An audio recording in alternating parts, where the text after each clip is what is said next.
I don't get it, but Democrats are split on the best path forward for Biden to beat Trump in November, with some entities calling for Biden to drop out of the race.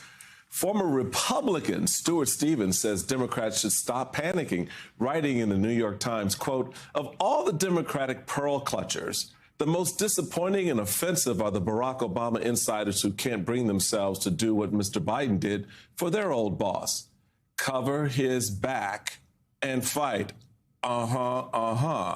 We have two MSNBC political analysts here to discuss, hosts of the Fast Politics podcast, Molly Jong-Fast, and former press secretary to VP nominee Paul Ryan, Brendan Buck. It is so good to have you in the house. Brendan, what a Democrat. What are they doing? I mean, how hard is it to stand by your man in the face of the assault that they know is coming and has come from Republicans, and just sort of rally around? What's your assessment of not only what you saw Thursday night, but the reaction afterwards? And how does that hurt their efforts going forward? I mean, I think rallying around makes sense if this was just 90 bad minutes, as Anita Dunn was trying to tell you folks yesterday.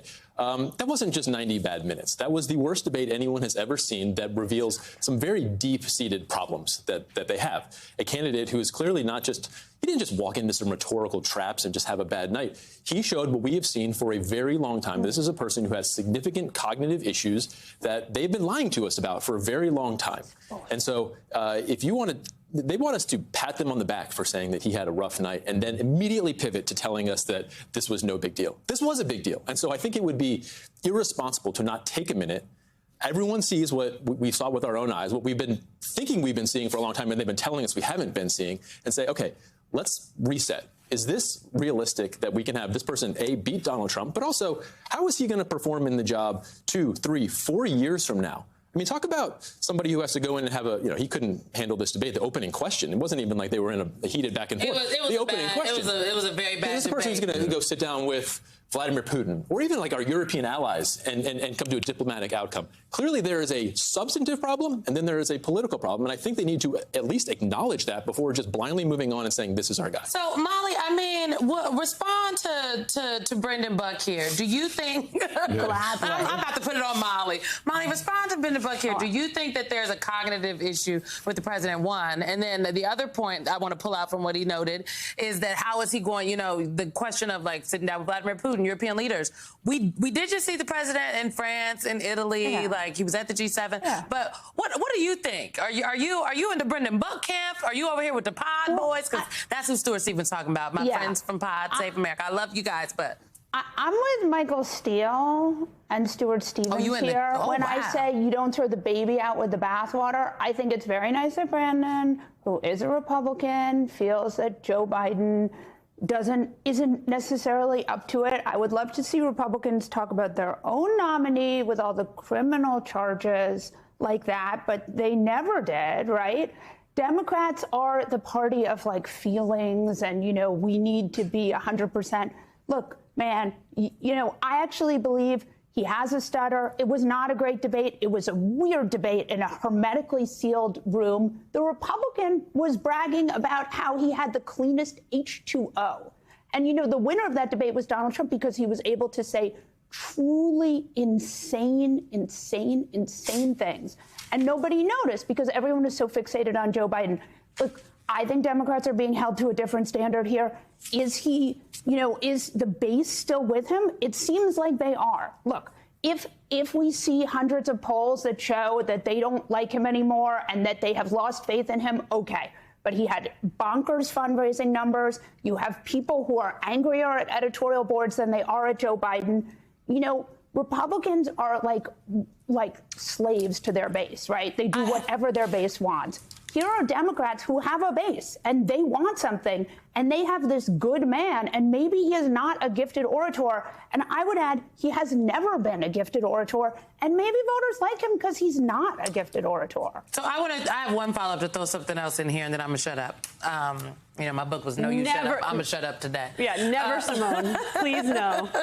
So we actually just got word that apparently the Biden campaign has raised $33 million since the debate. So I'll put that on the table.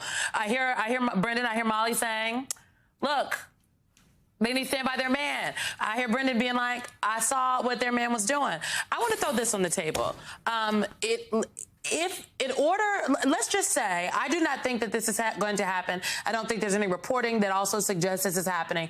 Anita Dunn yesterday told us, and the president said on the stage himself, he is in this race. Yeah. Okay, but if Joe Biden says he is not going to be, there's only two ways Joe Biden is not going to be the nominee.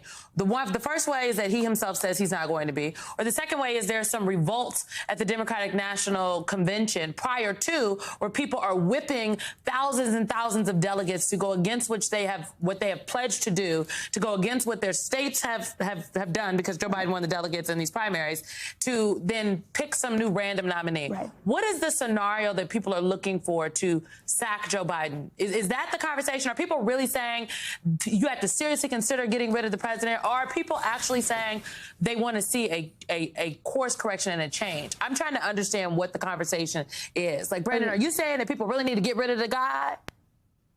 I'm saying that they need to at least consider that. I mean, I think they need to look at some data and see, and then what's their alternative? I think the alternative is clearly Kamala Harris. I mean, I think they need to look it would be very hard for them to pass over Kamala Harris at this point. That would require the president to basically stab her in the back and run with somebody else, and I don't see that happening. But I think they need to look very hard at whether she would poll as well or better than him. Look at some data right now. I'm not saying you have to get rid of him. I'm saying you need to at least be open to the idea. Molly said, okay. Molly, chime in. I mean, the whole, Republicans never were like, let's look at Donald Trump, right? Nikki Haley's still getting 20-30% of the ghost vote when she's not even, in these primaries. And they're like, we love our guy. He wants to give us clean H2O. I think this is ridiculous. Look, he's not a gifted orator. It was not a great debate. The next day, he killed it. Did he kill, the crowd, whatever? I thought the debate was really weird. It was like this hermetically sealed Star Trek. And also the other thing is, like, you get up there sometimes when you have a stutter, and I have done this myself. I don't have a stutter, but sometimes I meander. And I have, freaked out and been like, oh, no, I am crashing and burning. So I did not think this was, cognitive decline. The guy is incredibly old. We see this in the polls. Voters know he's incredibly old. But, there's a narrative here where they've counted him out before. I even wrote a piece in 2020 after he lost the first two debates where I said, if you can't win, you shouldn't stay in. Well, you know what happened? Voters picked him, right? In North Carolina, James Clyburn came and endorsed him, and then voters went and picked him, South Carolina. And so I think if voters want him, they should have him. The idea that the elites know better than voters, I think is nuts. Hey there, MSNBC fans. I'm Luke Russert, and be sure to join me, Rachel Maddow, Jen Psaki, Lawrence O'Donnell, Steve Kornacki, Joy Reid, and many more September 7th in Brooklyn, MSNBC Live Democracy 2024. Click on the link for ticket information. We will see you there.